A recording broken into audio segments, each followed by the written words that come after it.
Hello po, kamusta po kayo mga kababayan? Sana po nasa maayos po kayong kalagayan. Si Kamanong po inyong lingkod ay nagbabalik po muli at tayo po ay magsama-sama magkomentuhan dito po sa Tambayang Makabayan. Mag-umpisa na po tayo. Komentuhan po natin muli. Ito pong naging pahayag po ng pamunuan po ng Iglesia ni Cristo. At isama rin po natin komentuhan yung paliwanag po ni Attorney Luna, mga kababayan. Umpisahan na po natin pakinggan ang tagapagsalita po ng Iglesia ni Cristo. Bakit daw po plunder ang pilit na ikinakaso kay Senator Marcoleta? Ito po ang katanungan nila. Umpisahan na po natin. Ang ikinakaso kay Senator Marcoleta ay plunder na isang non-bailable crime. Sa makatuwid, ipakukulong siya at hindi pwedeng magpiyansa hanggang hindi natatapos ang paglilitis sa kanya. Sa madaling salita ay hindi na niya maitutuloy ang paglalantad o pag-expose sa mga sangkot sa pandarambong na naganap. Tama. Pero paano naging plunder ang pagtanggap ng campaign donation? Hindi naman galing sa kabangyaman ng Pilipinas ang tinanggap niyang donation mula sa mga sumuporta sa kanyang pagkandidato bilang senador at mismong ang COMELEC ay naglabas na ng desisyon na walang krimen na naganap sa pagtanggap niya ng campaign donation. Sinusuportahan ng Iglesia ni Cristo ang itinataguyod ni Senator Marcoleta dahil ito rin ang posisyon namin. Nananawagan kami para sa transparency, accountability, justice, and peace. Kaya, nais naming iparinig sa mga kinauukulan na kahit ipakulong nila si Senator Marcoleta, ay hindi kami titigil sa paghingi ng katarungan para sa mga kababayan natin na ninakawan. Gusto naming ipaalam sa kanila na isang injustice ang selective justice. At hindi kami mananahimik sa harap nitong napakalaking pagyurak sa katarungan na hinihingi ng ating mga kababayan. Yan po mga kababayan. Totoo naman po ang sinasabi po ng pamunuan po ng Iglesia ni Cristo. Napakahirap pong tanggapin ang isa pong campaign donation ay kakasuhan mo ng plunder. Halos po lahat ng politiko sa ating bansa ay tumatanggap po ng donasyon. Lalo-lalo po, di po ba, ang tinatawag na lupin at tinatawag din ng kanyang ate na bangag. Napakarami pong donation fund na natanggap na tinatawag pong bangag ng kanyang ate. At pakinggan po natin si Attorney Luna.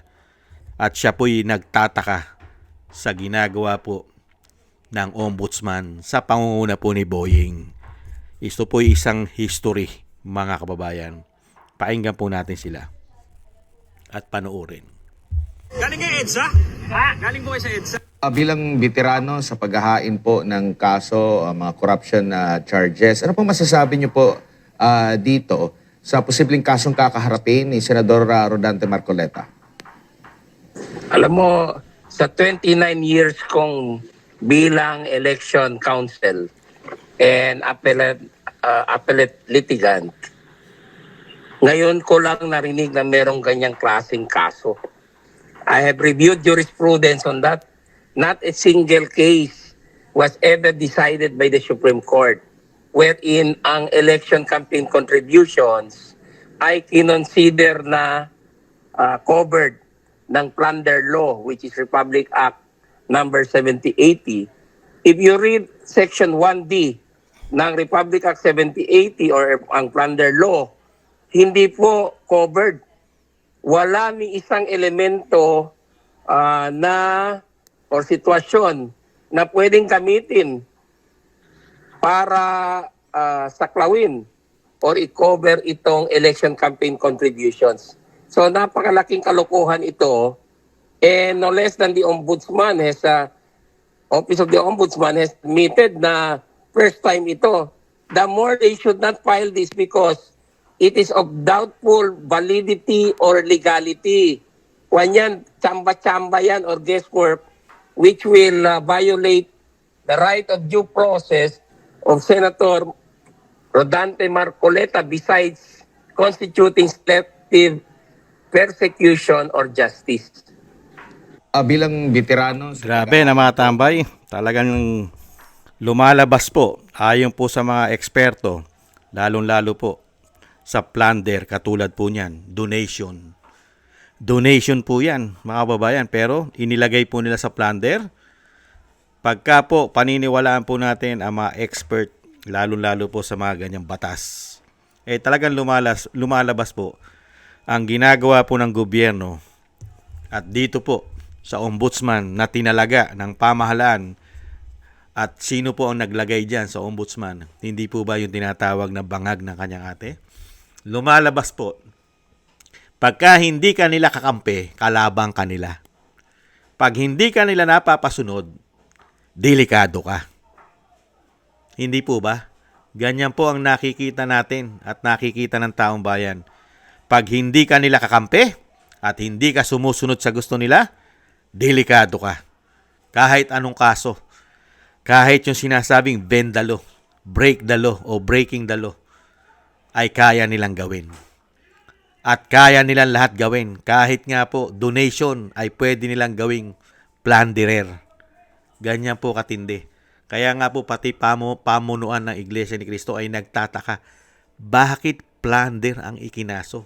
Samantalang lahat halos ng politiko hanggang LGUs ay tumatanggap ng donation sa kanilang kampanya. Hindi po ba? Kaya nakakalungkot po mga kababayan. Kaya itong ginagawa po ng pamahalaan ay alam mo na. Ang pamahalaan ngayon ay napakalaki na pong sindikato di umano. Wala na po sa kanila ang batas-batas. Sila na po ang nasusunod sa batas, mga kababayan. Kung ano po ang kaya nilang gawin, ay gagawin nila kahit lumalabag na sila sa batas. Di umano. Kaya nga malinaw na malinaw itong sinasabi ni Attorney Manny Luna sa kanyang eksperyensya.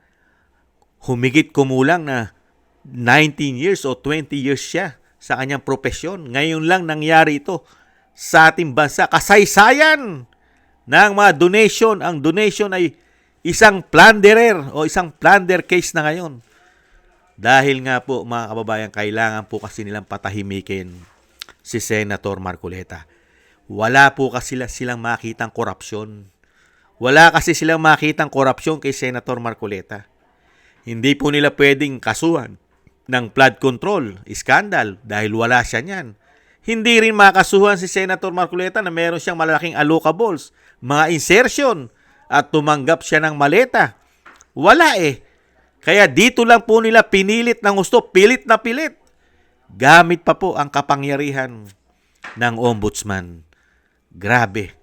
Kaya po ang mga tao, mga kababayan, dismayado dito po sa ahensya o dito sa institusyon ng ombudsman.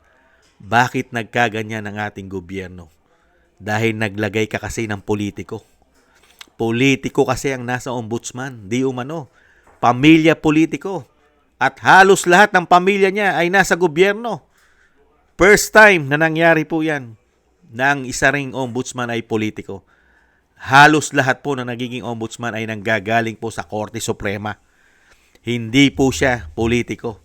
Hindi po ba sa legislative? Bakit ngayon naging napunta po yata dito sa mga politiko? Mga kababayan.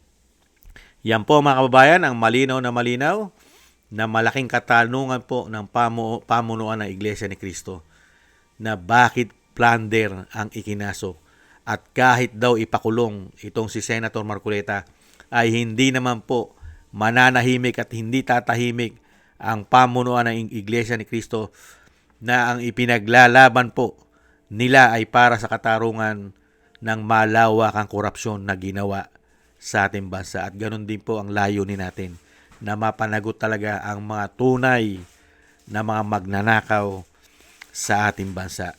Maraming salamat po mga kababayan at maraming salamat po kay Attorney Manny Luna. Napakaganda po ng inyong paliwanag at ito lang naman po ay pilit pong binabalit, binabaluktot yata ni Boying di umano. Maraming salamat po sa inyo at thank you rin po sa pamunuan po ng Iglesia ni Cristo na lumalaban po para sa tama at sa katarungan para sa ating mga Pilipino. Thank you po. At thank you rin po sa nakagusto po ng ating Tambayang Makabayan sa YouTube at TikTok, at ganoon din po sa ating mga subscribers, sa mga nagko-comment, like, share, and subscribe, at patuloy po nagsusubscribe. Shoutout po sa inyong lahat. Thank you po.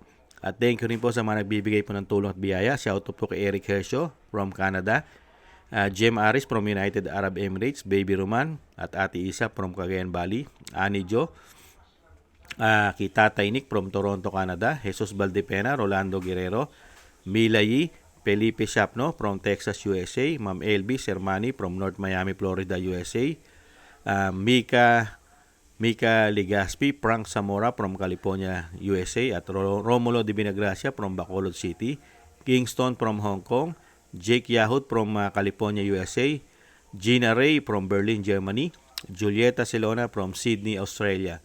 Shoutout po sa inyo lahat. Ingat-ingat po kayo sa inyong pumapagawa, at God bless po sa inyong lahat. Muli po mga kabayan, tis-tis lang po tayo. Paalam. Bye-bye.